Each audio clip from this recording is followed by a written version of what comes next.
So ఇలా cinema ఇండస్ట్రీలోకి రావాలి, నేను వెళుతున్నాను, సినిమా తీస్తున్నాను అన్నప్పుడు అటు మీ నాన్నగారి రియాక్షన్ కానీ ఇటు మీ మామగారి రియాక్షన్ కానీ ఏంటి? They are always a step తీసుకున్నా దే ఆర్ గైడెడ్. ఆబ్వియస్లీ నాకు గైడెన్స్ ఉంటానే ఉంటుంది. వీల్ డిస్కస్ వాట్స్ గోయింగ్ అని ఏంటనే దాని మీద ఇన్పుట్స్ ఇస్తూనే ఉంటారు. అంటే అంటే లివర్ ఎప్పుడు దాన్ని అడ్వాంటేజ్ తీసుకొని వెళ్ళటం అనేది చాలా రేర్గా జరిగింది. దానివల్ల ఏదో మనం బైపాస్ చేసి వెళ్ళొచ్చు అనేది కన్నా కొంచెం ఈజీ మెథడ్స్.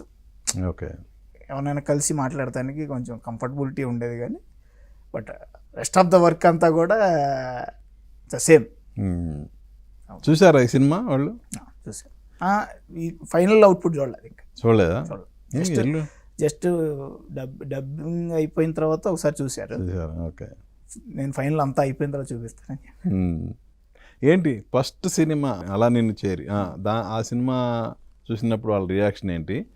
ఈ సినిమా ట్రైలర్ టీజర్లు చూసి డబుల్ పాజిటివ్ చూసిన తర్వాత వాళ్ళ రియాక్షన్ ఏంటి? ఏంటి ఆ డిఫరెన్స్? మీరు ఇందాక అన్నారు చూడండి, ఒక వైబ్.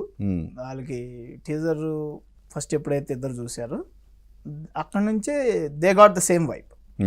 అది నేను ఈ సినిమాకి చాలా మందిలో చూశాను. మనం వెల్ విషర్స్ కానీ ఎవరైనా ఉంటారు, everyone said that they both compared కూడా ప్రీవియస్ ఫిల్మ్కి దీనికి అనే దాని మీద కూడా చెప్పారు. సో ఓకే, పాజిటివ్ నోట్లోనే ఉందనే దాని మీద ఫీల్ అయ్యి